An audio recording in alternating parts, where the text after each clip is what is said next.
¿Qué tal, jóvenes? ¿Cómo están? Buenas noches. ¿Me confirman, por favor, la recepción del audio? Buenas noches, profesor. Claro y fuerte. Muy bien, muchas gracias. En el aula virtual colgué una guía de aplicación y unas PPTs sobre el tema que vamos a abordar en la sesión del día de hoy. Entonces, si pueden bajarla para que puedan seguir la sesión, estaría muy bien. Entonces, lo que vamos a conversar en esta clase y en la de la siguiente semana está referida al análisis del costo, volumen, utilidad. El análisis del costo, volumen, utilidad es una herramienta que la gerencia utiliza en el planeamiento del efectivo y de las utilidades. El análisis del costo, volumen, utilidad se centra en analizar los ingresos, ¿sí? Los ingresos y los márgenes que puede generar una entidad en respuesta a los cambios o en respuesta al comportamiento de los costos y gastos. Del análisis costo, volumen, utilidad se desprenden una serie de herramientas, como por ejemplo el análisis del margen de contribución, el análisis del punto de equilibrio, ¿no? Llamado también como punto neutro, punto muerto, punto de empate, o también el umbral del costo, volumen, utilidad. Asimismo, también se desprenden otros análisis como el análisis del ingreso operativo objetivo, el análisis del ingreso neto objetivo, para llegar finalmente a la toma de decisiones de cierre de planta. ¿De acuerdo? Ahora bien, cuando hablamos del análisis costo, volumen, utilidad, es menester estructurar los costos y gastos de la empresa o de la compañía de acuerdo a su comportamiento, es decir, tendría que estructurar los costos o clasificar los costos como costos fijos y costos variables. Por otro lado, el estado de resultados contable que en algún momento ustedes han podido ver, han podido revisar o analizar, cambia su formato, cambia su estructura, ¿sí? A un estado de margen de contribución, como vamos a ir viendo en el desarrollo de la sesión. ¿De acuerdo? Entonces, este es el tema, el análisis del costo, volumen, utilidad. Entonces, decíamos pues que este es un instrumento, ¿no? Un instrumento de planeamiento y se centra justamente en el comportamiento, en los cambios que se puedan producir en los costos totales, llámense costos fijos, costos variables, ¿sí? En los ingresos, en este caso en respuesta, ¿no? En respuesta a los cambios que se pueden realizar en los precios, en la producción, en la empresa. Ahora bien, cuando nosotros desarrollamos este tipo de análisis, se plantean una serie de premisas y esas premisas pues tienen que ser racionales. Esas premisas o hipótesis, en todo caso, si quisiéramos llamarlo de otra manera, tienen que ser hipótesis coherentes y lo más reales posible, ¿no? Porque de ello va a depender justamente la confiabilidad del resultado que surja como consecuencia de este análisis. Entonces, por ejemplo, ¿no? Yo no podría hacer un planeamiento de las utilidades eh, cambiando los precios de mis productos si es que, digamos, la empresa está en un mar rojo, es decir, la empresa tiene competencia que no le permite, en todo caso, mover los precios, sino que por el contrario tiene que ser o tiene que buscar eficiencias. Es decir, tiene que ir a analizar, tiene que ir a gestionar sus costos. ¿Sí? De repente hay una fuerte carga de costos fijos, cómo optimizar esos costos cambiándolos de fijos a variables para que se incurra cada vez que haya producción y cada vez que no haya simplemente no se incurre en ellos. ¿Cómo puedo yo incrementar el nivel de producción si es que de repente la capacidad de demanda o de mercado no está lista o no está preparada o simplemente no existe? Entonces, ¿qué hago produciendo y estoqueándome con el producto? ¿De acuerdo? Entonces, las premisas tienen que ser coherentes, ¿no? No puedo proyectar vender el doble de lo que he vendido en el año anterior si es que las expectativas, en este caso, teniendo acceso a información predictiva, las expectativas de crecimiento del Producto Bruto Interno del sector o del Producto Bruto Interno del país, justamente están yendo hacia una recesión, se está contrayendo la economía. Entonces sería absurdo que yo proyecte, pues, producir y vender el doble de lo que he producido y vendido en un periodo anterior, ¿de acuerdo? O que quizás no estando atento a, a lo que ocurre, en todo caso a las políticas monetarias de otros países, es que soy un exportador de lo que está ocurriendo de repente con el tipo de cambio, de lo que está ocurriendo de repente con algunas barreras de entrada en otros países, ¿no? Entonces, nuevamente, no nos olvidemos, premisas que sean racionales, que sean coherentes. Y esas premisas están relacionadas, ¿no?, al nivel de ingresos, eh, que se derivan, en todo caso, que son el resultado de las cantidades producidas, de las cantidades vendidas, ¿no? Ahora, tengo los costos totales, como mencioné en la introducción, los costos totales para efectos de utilizar esta herramienta. Voy a tener que identificar y clasificar desde la perspectiva de su comportamiento, es decir, entre costos fijos y costos variables. ¿De acuerdo? La suma de ambos costos, costo fijo y costos variables, pues es lo que nosotros conocemos como el costo total. Y el comportamiento gráfico justamente del costo total y los ingresos totales es lineal, ¿no? Es en línea recta. Es decir, va a estar en función o en relación a las unidades producidas dentro de un rango relevante. Eh, ¿Qué más? Se cubre un único producto o se asume que una mezcla de venta de productos dadas se mantiene constante mientras el nivel de unidades va cambiando.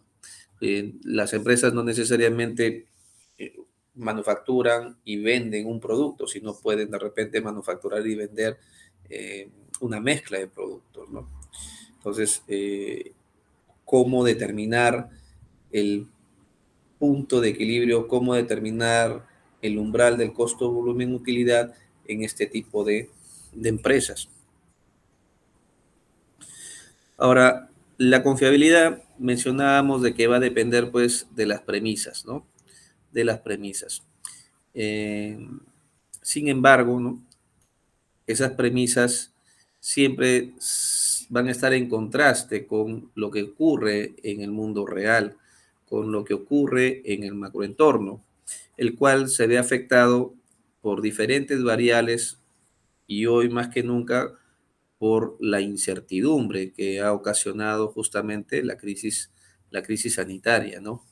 Una incertidumbre que no permite o que le ha quitado en todo caso confiabilidad, o el nivel de confiabilidad que tenían antes estos instrumentos de medición o estas herramientas eh, de planificación, ¿no? De tal manera que la expectativa, en todo caso, o el horizonte de tiempo eh, para, la, para el planeamiento ya se acortó, ¿no? Ya se acortó, ya no podemos hablar de proyecciones o de planeamientos, pues, mayores a 1 año o 2 años, ¿no? Sino que ahora se han quedado básicamente en el corto plazo. Entonces, a pesar de que estas premisas simplifican fuertemente problemas del mundo real, ¿no? Eh, las empresas encuentran en este modelo, en esta herramienta de análisis, una gran ayuda, un soporte, ¿no? Para las decisiones de planeamiento.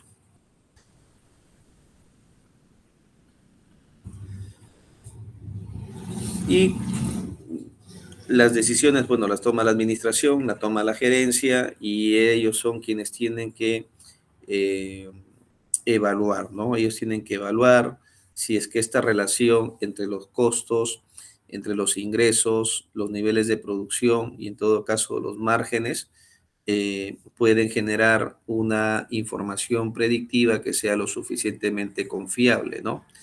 Lo suficientemente confiable para poder en todo caso soportar sus decisiones que se derivan del comportamiento de los ingresos, costos y gastos totales. Y la primera herramienta que se desprende entonces es el margen de contribución. Y el margen de contribución se basa en la contribución marginal, que es igual a los ingresos por ventas menos los costos variables y gastos variables. Nótese que el estado de resultados cambia su estructura, ¿no? El estado de resultados se reformatea. Es decir, tengo los ingresos por ventas, tengo los costos variables que son de manufactura y del periodo. La diferencia entre los ingresos por venta menos los costos variables corresponden al margen de contribución. El margen de contribución se puede calcular de manera total, se puede calcular de manera unitaria o se puede calcular como un ratio. Cuando lo calculo de manera total, es el resultado de la diferencia de los ingresos menos los costos variables, que es lo que tenemos aquí, ¿no? Si lo quiero calcular de manera unitaria, sería el precio de venta unitario menos el costo variable unitario.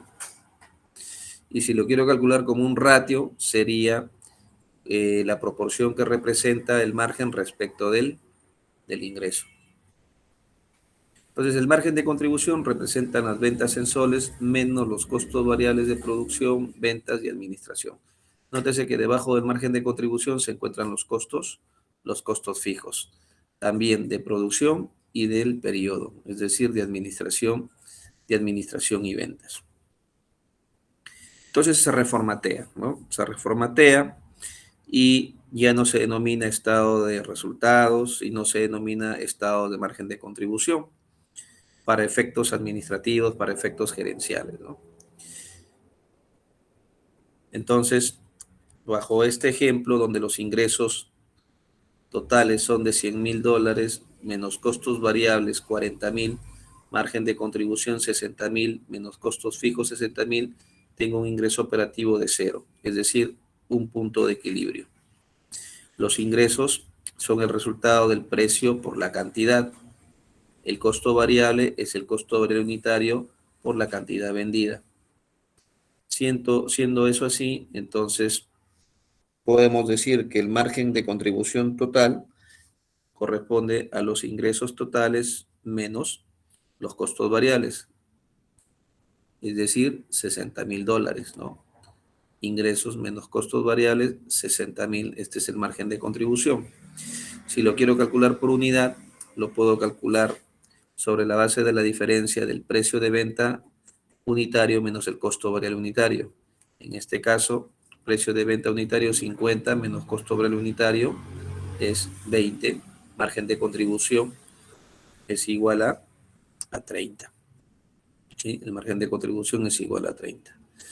Y lo puedo calcular también de otra manera. Margen de contribución total dividido entre el número de unidades vendidas. Es decir, 60,000 entre 2,000. Y eso me da un margen de contribución unitario de 30. 50 menos 20, 30.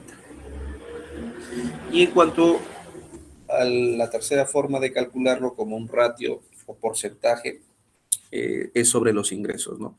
El porcentaje del margen de contribución, también llamado ratio del margen de contribución, es el margen de contribución por unidad dividido por el precio de venta. 30 entre 50, 60%.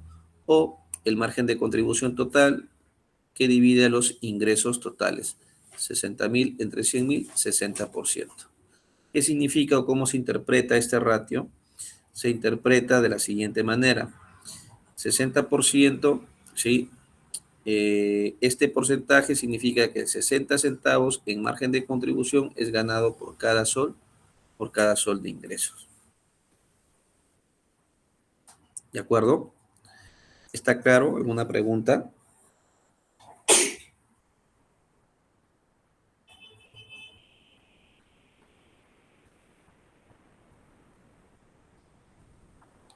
Muy bien, entonces, si está claro, tenemos el siguiente ejercicio.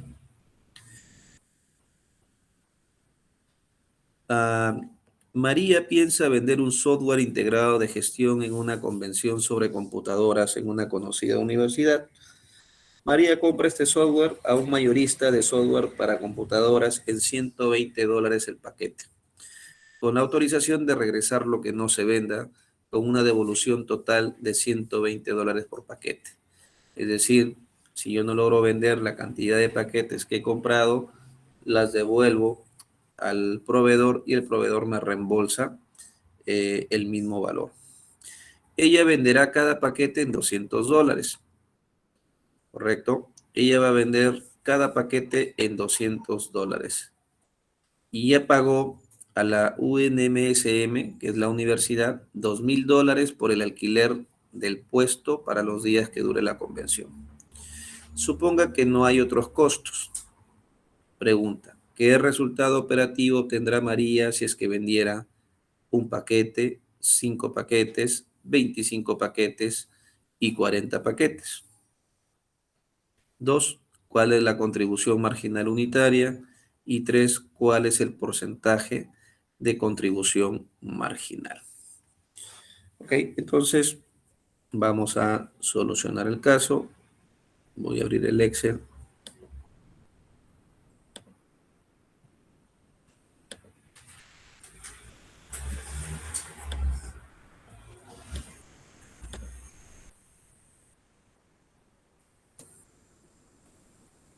Correcto, entonces, primero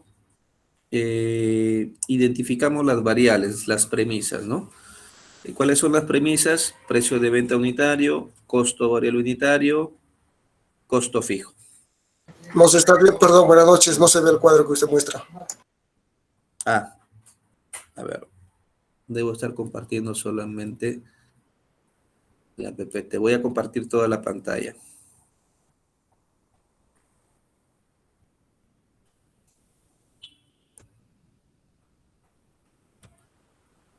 Ahí estamos, ¿no? Entonces, identifico primero mis variables, ¿no? O mis premisas. El precio de venta unitario son $200, porque acá nos dice que ella, es decir, María, va a vender cada paquete de software en $200. Su costo variable unitario sería el costo de cada paquete, $120.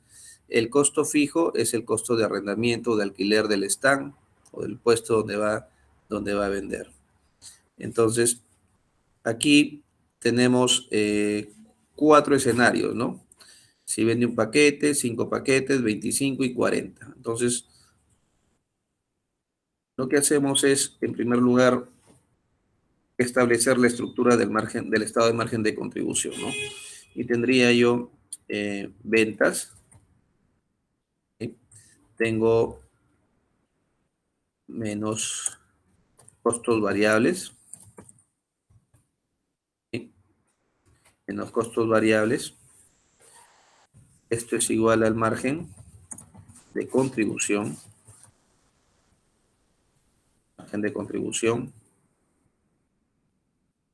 menos los costos fijos. Esto es igual al ingreso operativo. acuerdo? Entonces, el escenario es un paquete, 5, 25 y 40, ¿no?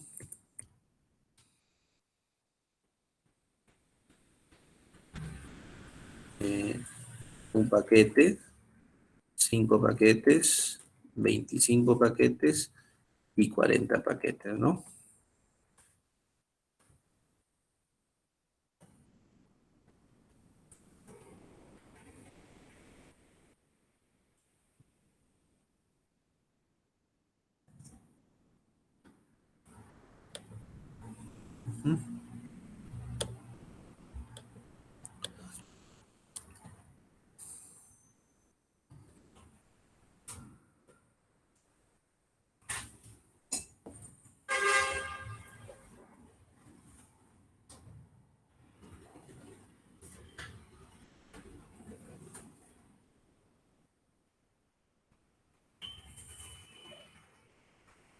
Entonces, por un paquete, si vendiera un paquete, ¿cuántos serían los ingresos? Sería $200. El costo variable serían $120. Por lo tanto, mi margen de contribución es 80. Y mis costos fijos serían $2,000. Por lo tanto, si vendo un paquete, tendría una pérdida.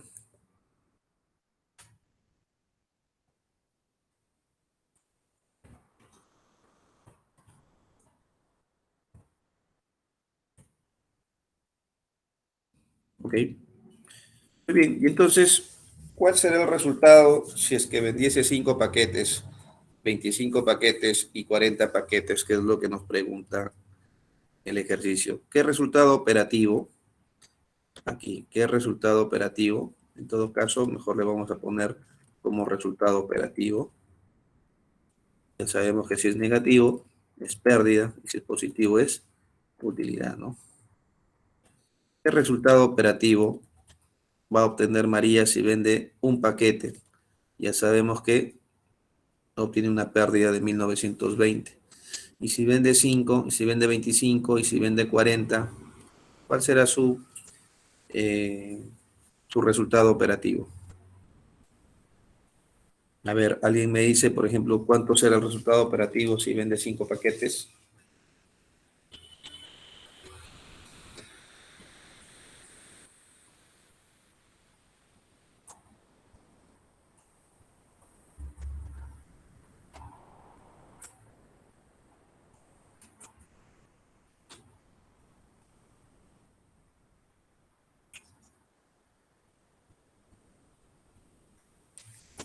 Entonces lo que tendría que hacer es, si el precio de venta unitario es 200, ¿a cuánto ascenderá mi ingreso si vendo 5 paquetes? Será 200 por 5 paquetes, 1000.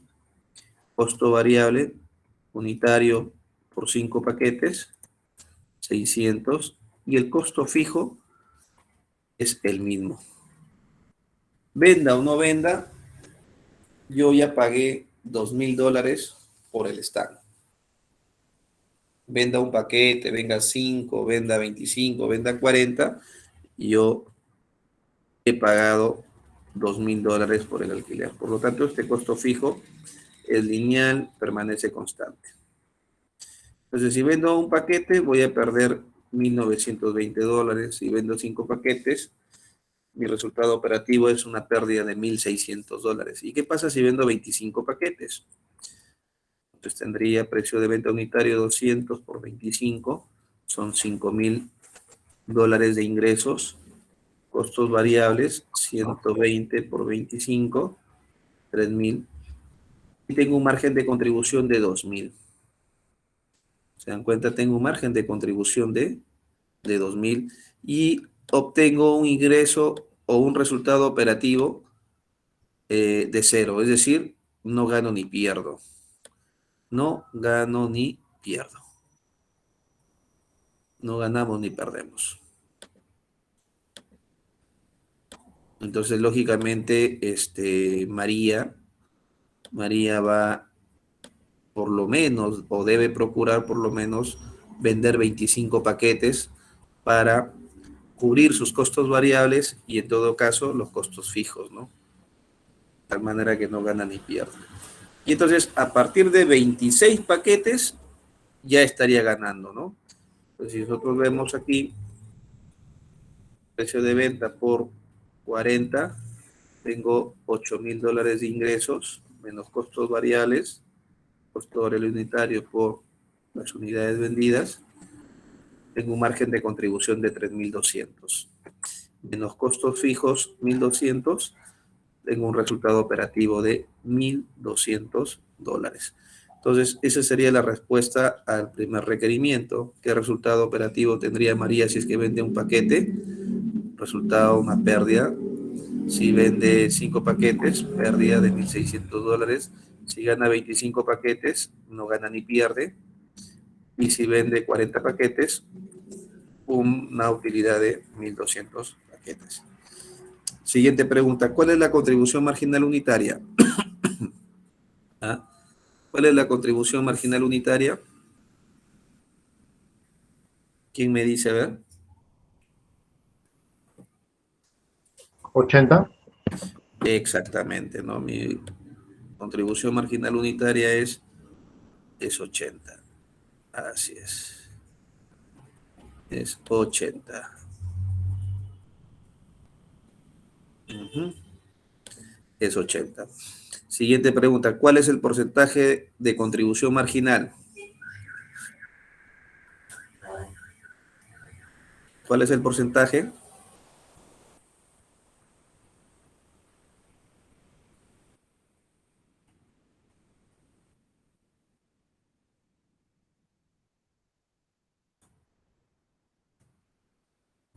Sería margen de contribución entre los ingresos, ¿no?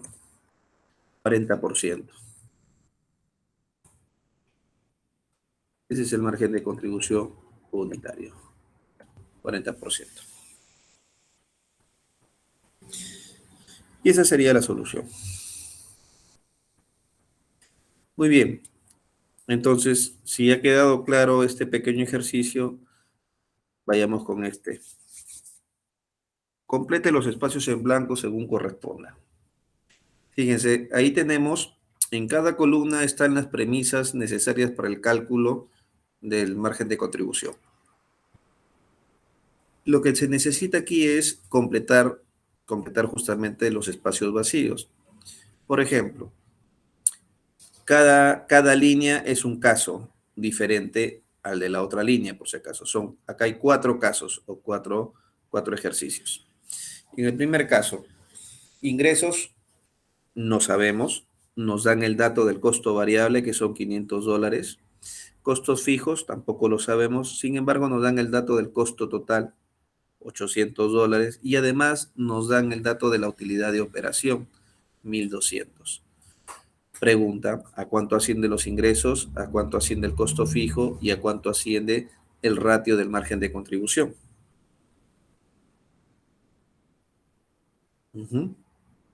¿Qué dicen? A ver.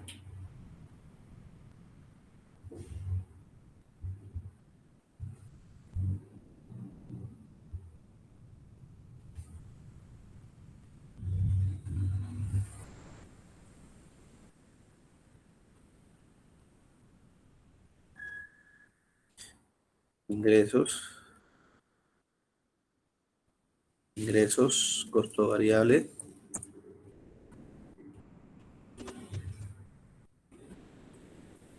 más tenemos costos fijos, costos totales,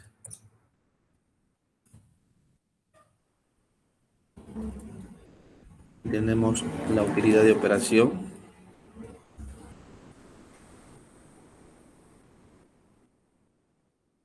y por último el ratio del margen de contribución.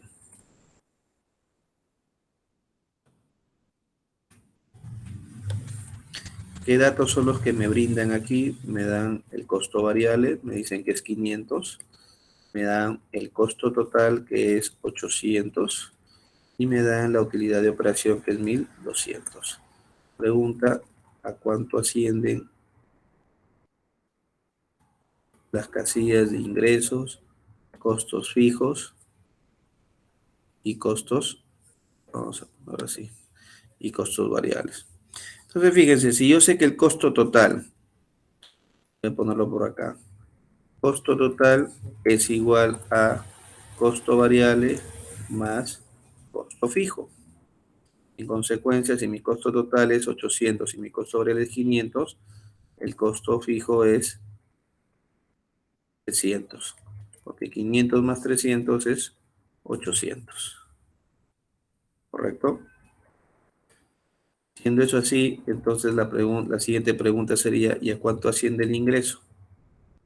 Si yo sé que mi utilidad de operación es igual a mis ingresos menos mis costos variables menos mis costos fijos, que vale decir que es igual a ingresos menos costos totales, entonces mis ingresos serán iguales a la utilidad de operación más el costo total.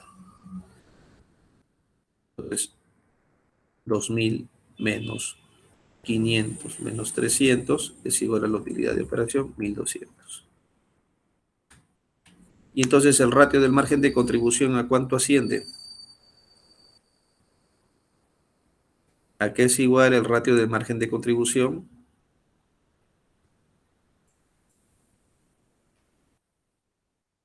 Y el ratio del margen de contribución es igual a el margen de contribución entre el ingreso. Entre el ingreso. Entonces, aquí yo tendría margen de contribución sería ingresos, ¿sí?, menos costos variables, ¿sí? Y esto divide al ingreso. 75%.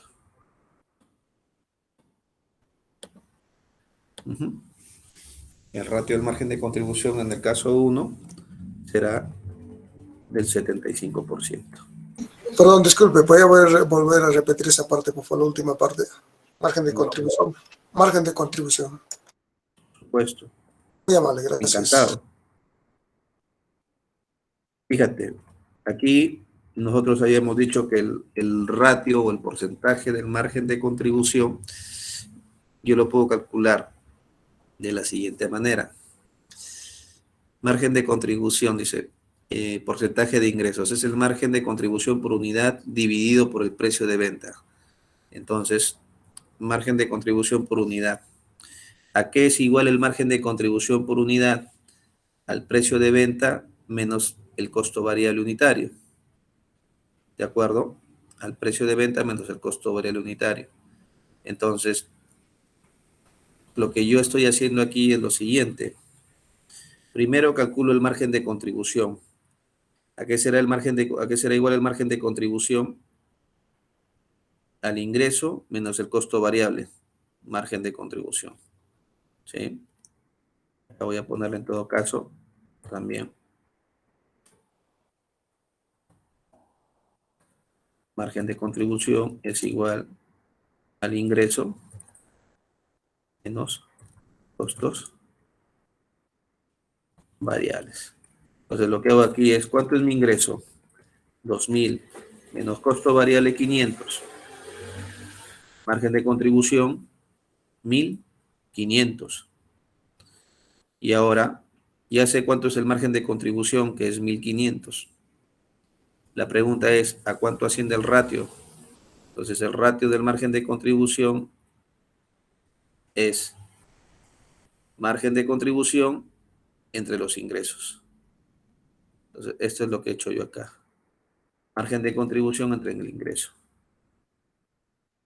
Ahora, si lo quieren hacer más didáctico de repente, porque lo he hecho directo, yo tendría lo siguiente: ingreso menos costo variable es igual a 2000 menos 500. 1.500. Y entonces el ratio del margen de contribución sería igual al MC, que es este de acá, entre el ingreso. El MC entre el ingreso, ahí está, 75%. Esto es lo que hemos hecho acá.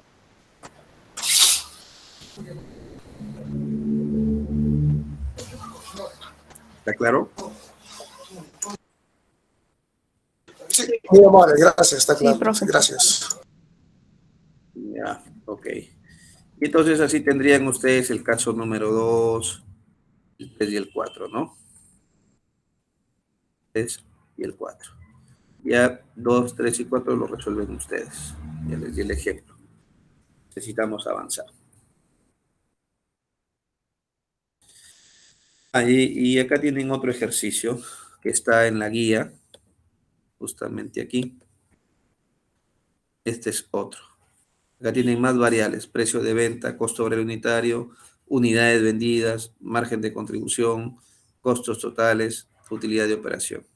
Y hay que completar las casillas que están en blanco. ¿Ya? Muy bien. Entonces, esto es el análisis del margen de contribución. Ahora, el otro análisis que se desprende es el análisis del punto de equilibrio, ¿no? El análisis del punto de equilibrio, les comentaba que en la literatura ustedes van a encontrar el análisis del punto de equilibrio con otros nombres, ¿no? Como el análisis, como el punto muerto, el punto neutro, punto de empate o umbral del costo, volumen, utilidad. Entonces, fíjense que para cualquier empresa es importante establecer la relación que existe entre sus costos fijos o gastos fijos, sus costos variables y las ventas totales de sus productos. Y de ahí la importancia de este análisis. El punto de equilibrio define las áreas de pérdidas y las áreas de utilidades. Por ejemplo, acá en esta gráfica, aquí es donde se produce el punto de equilibrio, donde la curva de los ingresos totales se ve cortada o intersectada por la curva de los costos totales. La curva del costo total es igual a los costos fijos más los costos variables. Entonces, el punto define el umbral de las utilidades, es decir, del punto hacia la derecha es el umbral de las utilidades y del punto hacia la izquierda es el umbral de las pérdidas. El punto justamente define el área de pérdidas y utilidades. Ahora bien, nosotros sabemos que existen empresas u organizaciones que tienen fines de lucro, ¿de acuerdo? Y entonces las organizaciones que tienen fines de lucro pues buscan siempre generar valor y dentro de esa generación de valores generar rentabilidad. Sin embargo, existen otras entidades que no necesariamente sus fines persiguen lucrar, sino que son entidades sin fines de lucro. Por ejemplo, las ONGs, por ejemplo, los colegios profesionales, por ejemplo, las iglesias, ¿sí? Por ejemplo, las universidades privadas de carácter asociativa, ¿sí? La PUC, la Universidad de Lima, ¿sí? Son universidades de carácter asociativa que en sus estatutos establece que son entidades sin fines de lucro y por eso gozan de la exoneración de la tasa del impuesto a la renta y los ingresos provenientes de los servicios de enseñanza también gozan de la exoneración del IGB. Entonces, estas organizaciones están exoneradas por una cuestión de hecho y de derecho. Algunas de ellas fueron creadas por ley y otras se acogieron al artículo 19 de la ley del impuesto a la renta, ¿no? La cual establece, entre otras instituciones exoneradas, a los clubes deportivos. Los clubes deportivos también están exonerados. ¿Por qué? Porque cumplen tres requisitos o tres condiciones que exige la ley del impuesto a la renta y que las cuales tienen que estar redactadas o tienen que estar expuestas en el estatuto. ¿Y cuáles son esas condiciones o esas tres condiciones? Primero, que en el estatuto tiene que señalarse que la entidad es una entidad sin fines de lucro. Segundo, que la entidad no realizará ningún tipo de distribución, ni directa ni indirecta, de los excedentes que obtenga la entidad. Y tercero, que en caso de disolución o liquidación, los bienes o el patrimonio de la entidad serán transferidos a otra entidad de fines similares. Entonces, cumpliendo esas tres condiciones, están exonerados. ¿De acuerdo? Entonces, sin embargo, no por el hecho de ser entidades sin fines de lucro, van a operar en un punto de equilibrio. Es decir, que no les interese generar excedentes, que se queden tranquilos simplemente con lograr generar ingresos para que alcancen a cubrir sus costos y gastos. No es así, ¿no? No es así. Aun cuando la teoría señala de que este tipo de organizaciones puede considerar adecuado operar en un nivel de punto de equilibrio, es decir, en un nivel donde no ganan ni pierden, lo cierto es que la iglesia necesita dinero para la pintura de la fachada, necesita dinero para darle mantenimiento al carro del cura, en fin, una serie de cosas, ¿no? Los clubes deportivos también, las universidades que mencionaba hace un momento y otras también como estas que hay en diferentes partes del país, necesitan renovar equipos, mejorar la tecnología de sus laboratorios, construir nuevos pabellones para brindar una mayor oferta educativa, ¿no? Entonces, si es que consideraran adecuado trabajar en un punto de equilibrio, ¿de dónde saldrían entonces los recursos para las construcciones, para renovar los laboratorios de las diferentes carreras, para comprar los equipos de simulación de las carreras de ciencias de la salud, de ciencias médicas, ¿no? Entonces, no es tan cierto, ¿no? No es tan cierto que consideren adecuado trabajar en un punto de equilibrio estas entidades sin fines de lucro. ¿Quiénes pueden considerar adecuado trabajar en un punto de equilibrio? Son las empresas privadas cuando están expuestas a un problema. Por ejemplo, lo que ha pasado con la pandemia, ¿no? Durante la pandemia, las empresas, aquellas que digamos se vieron más afectadas, porque hay algunas industrias que continuaron operando en realidad, sobre todo las que estaban vinculadas a la producción de alimentos, las agroindustriales, por ejemplo, y ellas han seguido operando. Ellas no pararon durante la pandemia, las empresas de telecomunicaciones igual, pero otras empresas sí pararon. Entonces, esas empresas sí podrían considerar adecuado por lo menos llegar a su punto de equilibrio, es decir, generar ingresos que les permitan por lo menos cubrir sus costos y gastos. Pero esa situación de considerar adecuada o adecuado trabajar en un punto de equilibrio sería coyuntural, o sea, sería por un tema o por un periodo, pues, mientras que duren los efectos adversos, ¿no? de la pandemia.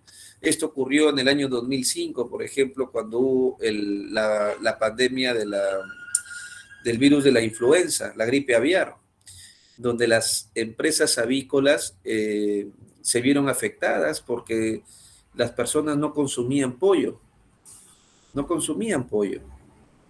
Y eso es lo que deberíamos hacer ahora, ¿no? Que tanto suben los precios, deberíamos comer de repente atún para que baje el precio, ¿no? Pero bueno, la gente a veces prefiere pagar. Pero en aquella época no consumían por temor y entonces las avícolas comenzaron a perder. Entonces hacían los esfuerzos a nivel del manejo, digamos, técnico del proceso de transformación biológica de los pollos para un poco detener el crecimiento, ¿no? Para que pasen los días y se vaya controlando y vaya, digamos, reduciendo los efectos de esa pandemia que hubo y de tal manera que logren trabajar u operar en un nivel de equilibrio. Pero nuevamente, repito, fue coyuntural. Una vez que pasó la pandemia, nuevamente a ganar, ¿no? A rentabilizar. Entonces, en lo que diga la teoría, no es verdad, pues no es verdad. Ni las iglesias, o sea, trabajan operan en un punto de equilibrio, ¿no? ¿Qué serán los clubes deportivos? Pues cómo le voy a pagar a Cuevita su pase si no genero rentabilidad. O sea, claro, ahí hay que tener cuidado porque estas universidades que les comento que son de carácter asociativa, es un pecado mortal decir que generan utilidades. Uno no puede decirle que generan utilidades, es una ofensa. Salvo que les digas, generas rentabilidad social. Pero después ellos lo que generan son excedentes, excedentes. Entonces ahí hay que tener presente eso. No existe una entidad que opere, una entidad sin fines de lucro que considere adecuado operar en un punto de equilibrio. La Cámara de Comercio, que es una entidad sin fines de lucro. Los colegios profesionales, como ustedes se colegien, no sé en este curso si hay de diferentes especialidades, administradores, ingenieros, contadores, pero su colegio profesional al que ustedes vayan a pertenecer después es una entidad sin fines de lucro, pero necesita generar excedentes para poder mejorar, pues, ¿no?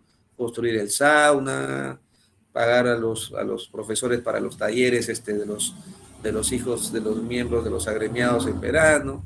Eso no cae del cielo. Bien, entonces el punto de equilibrio es una herramienta que permite sobre todo evaluar las utilidades emergentes y aplicar diversos criterios o políticas con respecto a los costos y a las ventas. Claro, o sea, es un modelo de sensibilización que me permite determinar cuál va a ser el resultado, si es que de repente incremento el precio de venta o de repente si es que invierto en capital inmovilizado, ¿no? O de repente eh, quiero incrementar mi venta y considero adecuado pagarle comisión a mis vendedores y muevo el costo variable.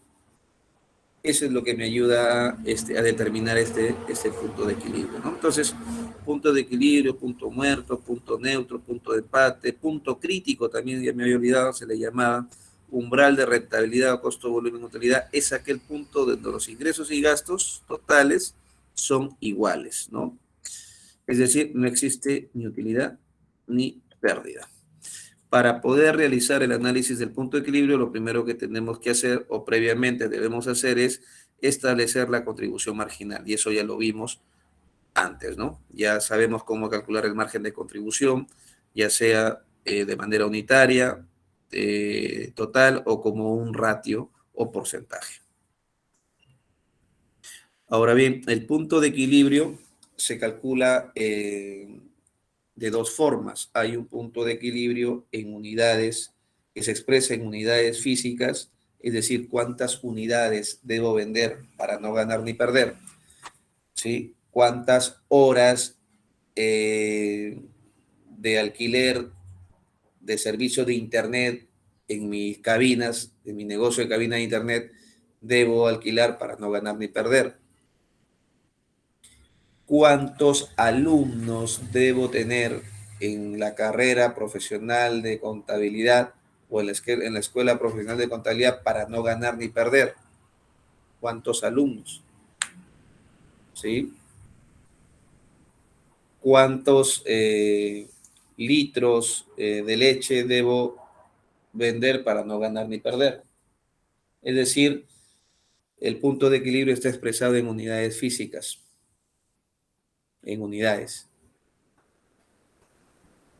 Y luego tengo el cálculo del punto de equilibrio en unidades monetarias, ¿sí? Es decir, cuántos soles, cuántos cientos o cuántos miles de soles debo vender para no ganar ni perder. ¿De acuerdo? Entonces tengo esas dos formas de cálculo. Lo puedo calcular en unidades físicas y lo puedo calcular en unidades monetarias. Su forma de cálculo o digamos, la fórmula para calcular en unidades monetarias y en unidades físicas difiere en el denominador, ¿no? En el numerador es el mismo, ¿sí? Es el mismo. ¿Cuál es el numerador? Es el costo fijo. Costo fijo entre, si es en unidades físicas, entre el precio de venta unitario menos el costo variable unitario. Y si es en unidades monetarias, es el costo fijo entre el ratio de margen de contribución. Y se puede hacer de otra manera. En unidades monetarias, simplemente lo que hago es el punto de equilibrio en unidades físicas multiplicado por el precio de venta unitario. Y me da el punto de equilibrio en unidades monetarias. Entonces, vean los elementos. ¿Cuáles son los elementos para la aplicación del análisis del punto de equilibrio? Tengo los costos fijos, ¿sí? De un periodo dado, el precio de venta unitario, el costo variable unitario y el número total estimado de unidades a vender en el periodo que se considera. Es decir, unidades físicas o en unidades monetarias. Ahora, para su aplicación es menester tener en cuenta que las variables que intervienen en este problema son tantas, tan complejas y generalmente tan mal conocidas, que este método es solo una aproximación de la realidad. En consecuencia, adoptarse el elemento de juicio que unido a otros factores puede ayudar a tomar la decisión más correcta. Lógicamente, esta es una herramienta de soporte, ¿no? Entonces, esto hay que complementarlo pues con la información más reciente, con el conocimiento que podamos tener del negocio y de lo que ocurre a su alrededor para finalmente tomar la mejor decisión. ¿De acuerdo? Entonces, fíjense, la compañía vende 2,000 unidades de un solo producto por $50 la unidad, el costo variable es de 20 y los costos fijos son de 60,000 por mes. Dadas estas condiciones, la compañía está operando en punto de equilibrio, no gana ni pierde. El punto de equilibrio aquí es de 2,000 unidades, es decir, para no ganar ni perder necesita vender 2,000 unidades o para no ganar ni perder debe generar $100,000 de ingresos. Las formas o los métodos de cálculo del punto de equilibrio son tres.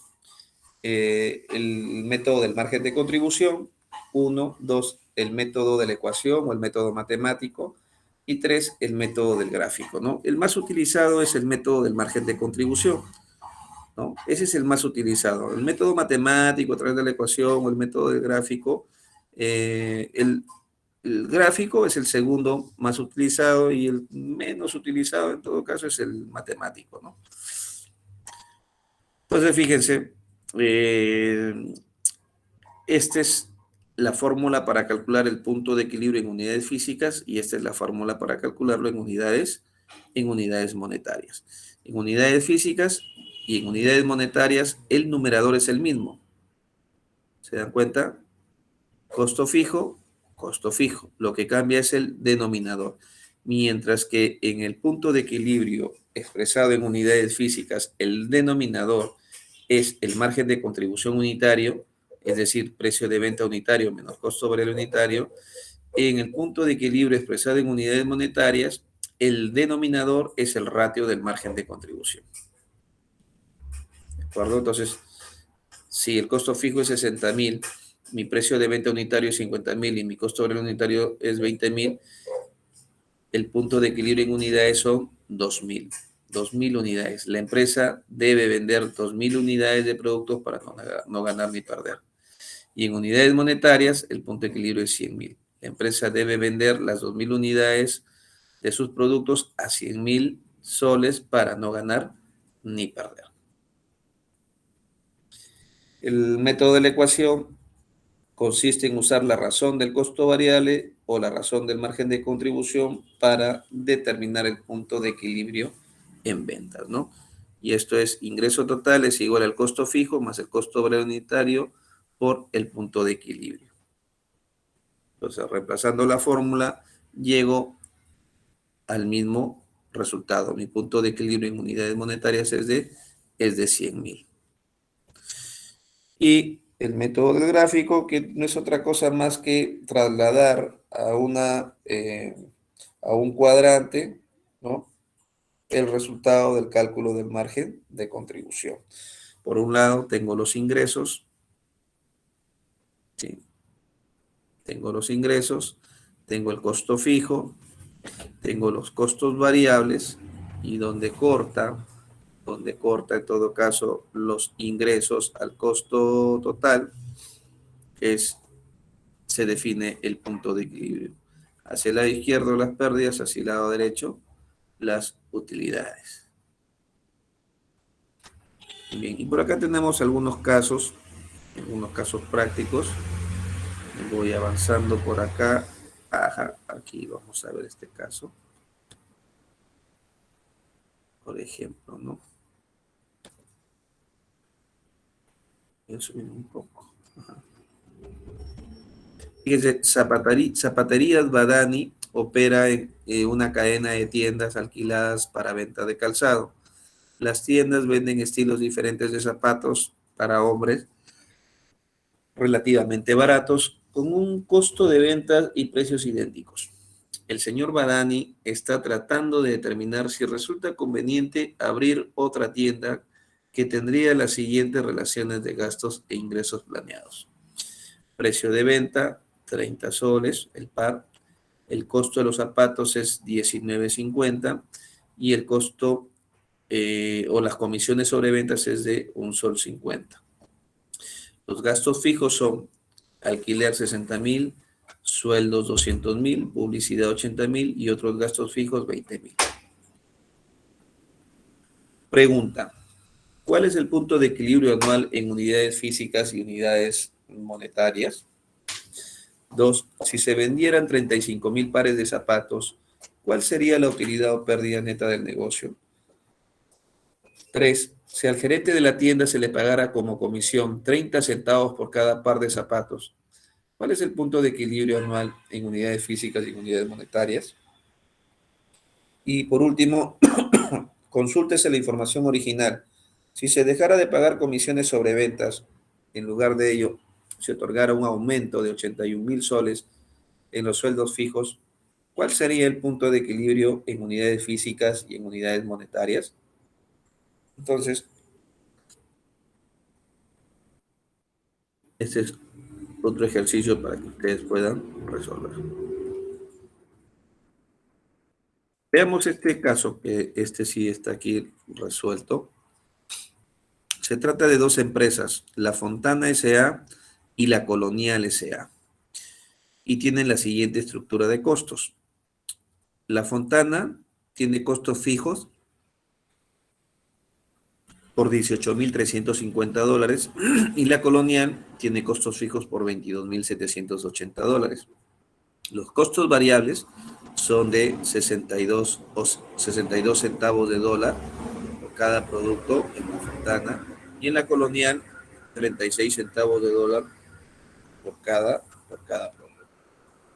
Si se sabe que ambas empresas confeccionan polos de algodón, los cuales se venden a un precio promedio de $2.85 cada uno, con esta información se pide encontrar los puntos de equilibrio de ambas empresas y seleccionar aquella empresa que estaría mejor dispuesta para enfrentar una recesión, una caída en la demanda. Explique por qué.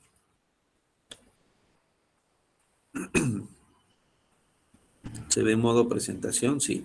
Ya. Entonces, fíjense, ahí está. Precio de venta en ambas es de $2.85. Lo que cambia son los costos fijos y los costos variables. Entonces, si calculamos el punto de equilibrio en unidades físicas, tenemos lo siguiente: punto de equilibrio en unidades físicas es igual al costo fijo entre el precio de venta unitario menos el costo variable unitario. Y el punto de equilibrio en unidades monetarias es el costo fijo entre el ratio del margen de contribución. Entonces, reemplazando, tendría el costo fijo son 18.350 menos entre precio de venta unitario $2.85, ¿sí? Menos costo obrero unitario 62 centavos. Mi punto de equilibrio en La Fontana es de 8.228.70 unidades. En unidades monetarias tendríamos costos fijos entre el ratio de margen de contribución, $18.350 entre 0.78. Esto me da como resultado 23.451.80. Ahora, yo les dije hace un rato que puedo calcular de manera directa el punto de equilibrio en unidades monetarias si es que multiplico el punto de equilibrio en unidades físicas por el precio de venta unitario. Si yo multiplico el punto de equilibrio en unidades físicas por el precio de venta unitario, me da como resultado el punto de equilibrio en unidades monetarias, ¿no? Es otra forma de calcularlo. Y en la colonial hacemos lo mismo.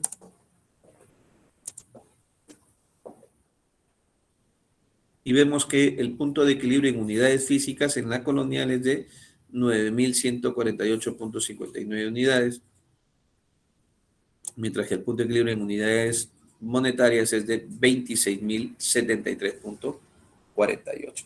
Ahora bien, ¿cómo compruebo que ese es mi punto de equilibrio? Entonces yo tendría que formular el estado de margen de contribución con estos datos. O sea, con estos datos tendría que formular el estado de margen de contribución, ingresos menos costos variables, igual margen de contribución, menos costos fijos, igual mi resultado operativo, cero. Si así sale el resultado, entonces, en efecto, este es mi punto de equilibrio. Fíjense, ahí están los estados de margen de contribución de ambas empresas. Y en efecto, ¿no? Mi punto de equilibrio en unidades serían las 8.228.70 unidades por el precio de venta, 23.451.80, ¿no? A eso le voy a restar, ¿qué cosa? El costo variable. Ya que es igual al costo variable, es igual al costo variable unitario por las unidades vendidas. Y eso me da como resultado $18.350, que es el margen de contribución. Menos los costos fijos ¿a cuánto ascienden? 18.350. Mi resultado es cero. No gano ni pierdo. Lo mismo para el caso de la colonia. Lo mismo para el caso de la colonia. Y entonces surge la pregunta, ¿no? Uy, ¿y cuál de las dos empresas está mejor dispuesta a enfrentar una recesión en la economía? ¿Cuál está mejor dispuesta? ¿La Fontana o la Colonial? ¿No? ¿Qué opinan ustedes? ¿Cuál estaría mejor dispuesta a enfrentar una recesión en la economía? ¿La Fontana o la Colonial? ¿Y por qué?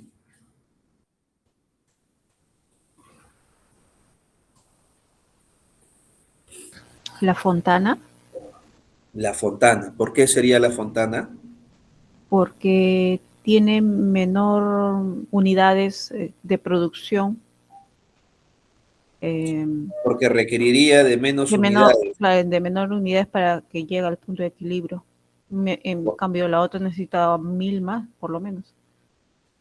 Claro, así es. Esa es una razón, ¿no? Es decir, si estamos hablando de que se va a tener que enfrentar a una recesión, ¿qué significa enfrentarse a una recesión? A una caída de la demanda. Obviamente, la que necesite vender menos para llegar a su punto de equilibrio es la que va a estar mejor dispuesta para poder enfrentar esa recesión. La que necesita vender más probablemente termine perdiendo. Pero además, también sería la Fontana por el hecho, a simple vista, de que tiene costos fijos menores con relación a la colonial. ¿Sí? Con relación a la colonial. ¿De acuerdo? Muy bien. Sí, de acuerdo. Hacemos un pequeño break, ¿les parece? Ok, profe. Sí. Hacemos Ujú. un pequeño break. Listo.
Muy bien, continuamos entonces.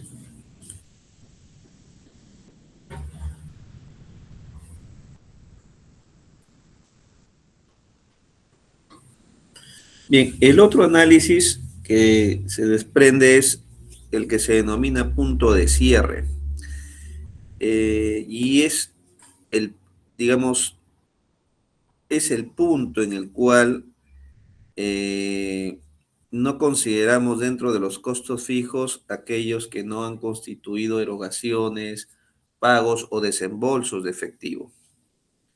¿De acuerdo? Es decir, eh, es, es un análisis un poco más fino que el análisis del punto de equilibrio, porque lo que hace es extraer de los costos fijos aquellos costos que no necesariamente han generado erogaciones, salidas o pagos de efectivo, como por ejemplo la depreciación,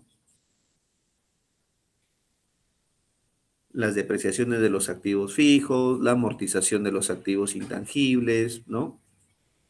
La amortización de los campos de cultivo, es decir, de la inversión permanente de los campos de cultivo, el agotamiento de semovientes, las provisiones por desvalorización de inventario, las provisiones por desvalorización de activos no financieros a largo plazo, las provisiones de cobranza dudosa, ¿sí? Son costos fijos vivos, son costos que no representan salida de efectivo.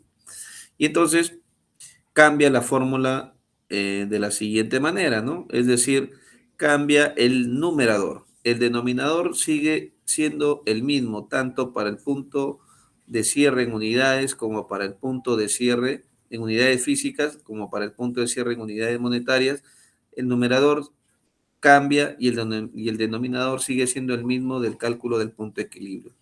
¿Cómo cambia el numerador? Costos fijos menos costos fijos vivos o costos fijos no desembolsables entre el margen de contribución. Y en unidades monetarias, el numerador sería igual los costos fijos menos los costos fijos no desembolsables entre el ratio del margen de contribución. Y entonces, por ejemplo, si yo tuviese costos fijos por 40.000 y la depreciación que está incluida dentro de los costos fijos fuese 7.000, mi precio de venta unitario 2 soles 30 y mi costo obrero es 1 sol 80, el punto de cierre en unidades físicas sería 40.000 costo fijo menos costos no desembolsables o costos fijos vivos menos 7.000 entre el margen de contribución unitario, es decir, precio de venta unitario menos costo obrero unitario, y esto me da como resultado un punto de cierre en unidades físicas de 66.000 unidades. Y en unidades monetarias, el resultado es 150.000. ¿Sí? 150.000. Es decir que por lo menos la empresa debería vender 66.000 unidades de producto para no ganar ni perder en punto de cierre.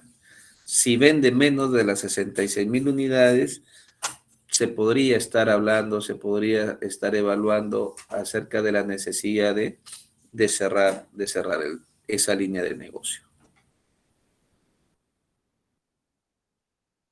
Entonces, si la compañía opera a un nivel inferior de su punto de equilibrio y sus costos desembolsables exceden al margen de contribución, será aconsejable cerrar la planta, ¿no? Y entonces, fíjense, tenemos la siguiente situación. Ventas, 1.200 unidades por 10, 12.000, menos costos variables, 9.600, igual al margen de contribución, menos costos fijos, 4.500. Tengo una pérdida neta en libros, es decir, una pérdida contable de 2.100.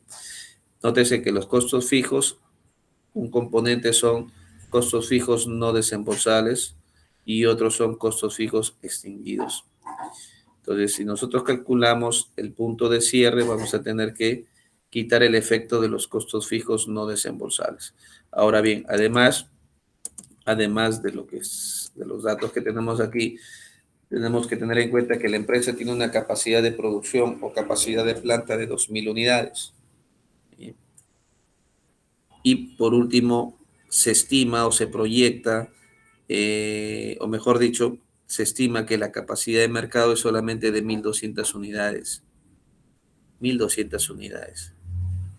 Y la expectativa de crecimiento del Producto Bruto Interno para el año siguiente es del 5%.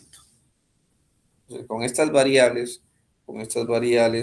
yo tengo que analizar el punto de cierre, ¿no? Tengo que analizar el punto de cierre. Y entonces, ¿qué está pasando, no? Ahí a simple vista, ¿qué me pueden decir ustedes?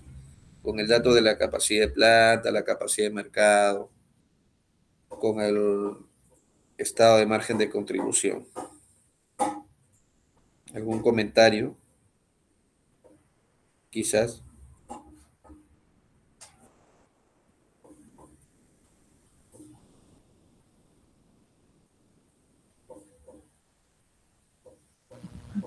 Profe, a ver, si tenemos, usted dice que se tiene proyectado un aumento del 5% del PBI, ¿no? Es posible que de repente nuestra capacidad de mercado crezca y podemos alcanzar las 2.000 unidades que tiene la capacidad de la planta. ¿Puede ser? Mm, muy bien difícil, ¿no? O sea, pero si tenemos alguna proyección del 5% de crecimiento del PBI, ¿no? Ya, o sea, para el próximo año tengo una expectativa de crecimiento del 5%. ¿Eso qué significa en términos absolutos? Significa que si mi capacidad de mercado ahora es 1.200 por 1.05, para el otro año la capacidad de mercado va a aumentar a 1.260, es decir, 60 unidades más. Mm, ya. Entonces, Pero está bien, me parece bien que analices considerando esa relación, porque de eso se trata la casuística, ¿no? O sea, no solamente se trata de determinar mi punto de cierre, sino, oye, ¿y qué pasa con mi capacidad instalada de planta? Porque si mi capacidad de mercado fuesen, vamos a suponer, 2.500 unidades, y yo estoy actualmente produciendo y vendiendo 1.200, pero mi capacidad de mercado son de 2.000, ¿sí? Entonces estaría sobrado con mi capacidad de planta. Es más, tendría todavía capacidad ociosa, ¿no? Pero si fuese lo contrario, que mi capacidad de mercado fuesen 2.000 y mi capacidad de planta fuesen 1.200, ese déficit de capacidad de planta yo lo puedo solucionar tercerizando la producción. ¿Sí? Porque de repente me resulta muy oneroso tener que invertir en ampliar planta, entonces lo que hago es tercerizar, encargar producción a terceros y para minorar costos. logro cubrir sobre todo que logro cubrir mi cuota de mercado, ¿no? Ah, ok. Porque acá se trata de que tengas que cubrir tu cuota porque si no puedes perder el cliente, ¿de acuerdo?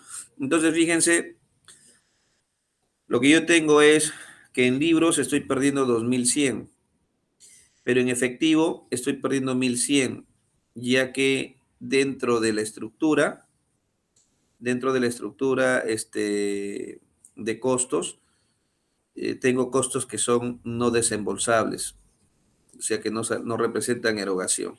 Por lo tanto, tendría 3.500 en costos fijos y mi pérdida en libros sería solamente de 1.100.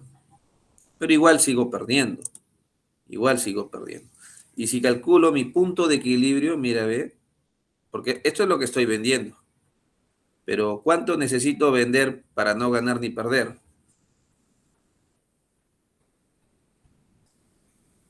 2.250 unidades. 2.250 unidades es lo que necesito producir y vender para no ganar ni perder. ¿Cuánto estoy vendiendo? 1.200. Por eso es que estoy perdiendo. pero para no ganar ni perder necesito producir y vender 2.250. Sin embargo, mi capacidad de planta, ¿cuánto es? 2.000. Ah, ok, las 250 restantes tercerizo producción y soluciono este problema. Pero, ¿qué pasa? Oye, la capacidad de mercado solamente son 1.200 y para el próximo año, de acuerdo a las expectativas de crecimiento del Producto Bruto Interno, solamente voy a tener 60 unidades de producto más 1.260. Entonces, aquí sí estoy en una crisis, pues, ¿no? Un verdadero problema, porque mi capacidad de planta no me permite cubrir las unidades necesarias para no poder, o para, digamos, para eh, operar en equilibrio, es decir, para no ganar ni perder, pero mi capacidad de mercado eh, es mucho menor, es mucho menor. En ese sentido, ¿qué podemos concluir? Primero, el margen de contribución es menor a los costos fijos, es decir, la empresa no recupera los costos fijos. Dos, existen costos que son desembolsables mayores al margen de contribución. ¿Sí? Imagínense costos desembolsables mayores al margen de contribución. Tres, la empresa está perdiendo en libros 2.100 y en efectivo 1.100. Cuatro, el punto de equilibrio en unidades físicas es mayor a la capacidad de mercado, es decir, a la capacidad de demanda en 1.050 unidades. Claro, la capacidad de demanda yo la podría, ¿cómo podría mejorar mi capacidad de demanda? A ver, ¿cómo podría mejorar mi capacidad de demanda?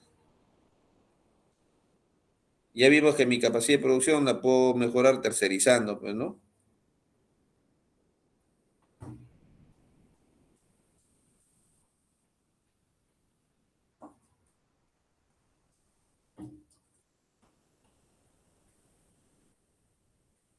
Con marketing.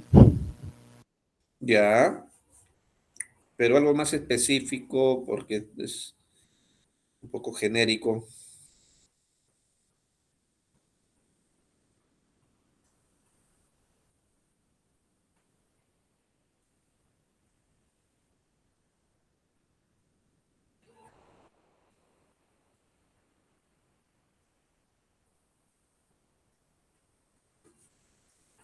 Bajando los precios de venta, quizás.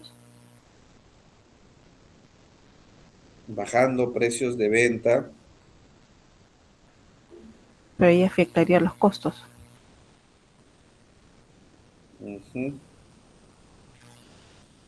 Una forma que tendría que en todo caso considerar es quizás reposicionar el producto, ¿no? Y ahí justamente entra la estrategia del marketing, ¿no?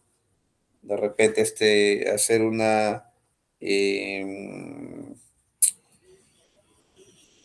eh, una nueva presentación del producto, eh, o de repente segmentar también el mercado,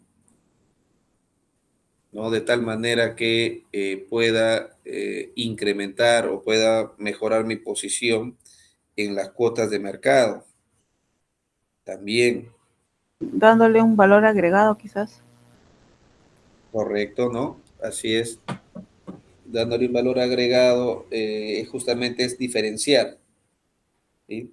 Una diferenciación del producto.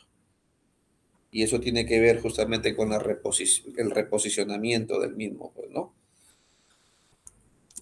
Y entonces, el punto de equilibrio en unidades físicas es mayor a la capacidad instalada de la planta en 250 unidades. La venta máxima del próximo año van a ser de 1.260 unidades, que es menor al punto de equilibrio, ¿no? Es menor al punto de equilibrio. Entonces, esas serían con las conclusiones de este análisis del cierre de planta. Bueno, hemos llegado a la hora. Hemos llegado a la hora. Ha sido un gusto volver a escucharlos, a los que han participado, los que no participan, anímense a participar y que tengan, sí, adelante. Profesor, buenas noches. Para que no se olvide de subir lo que hoy tocamos el PPT en la clase. Eso está colgado en el aula, ¿Ya está colgado?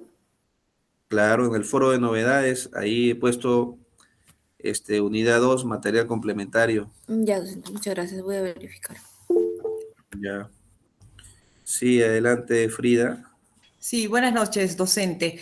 Bueno, yo ingresé lastimosamente un poco tarde, eran dos preguntas puntuales. Si quizás durante mi ausencia se tocó algo del PA2 o todavía no. No, todavía no. Perfecto. Y lo segundo es que en el foro de novedades indiqué y le solicité si podía subir la guía desarrollada, la guía 2, que fue la última clase de la unidad 1. La guía 2. Sí, era en Excel donde hablaba todo lo de los costos.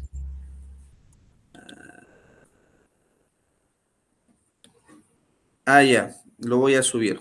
Ya, Yo terminamos la clase. le agradezco muy amable. Muy bien, que le vaya muy bien a ustedes. Muy buenas noches, buen fin de semana y nos estamos reencontrando el siguiente jueves. Gracias, Gracias. profesor. Buenas noches. Profesor.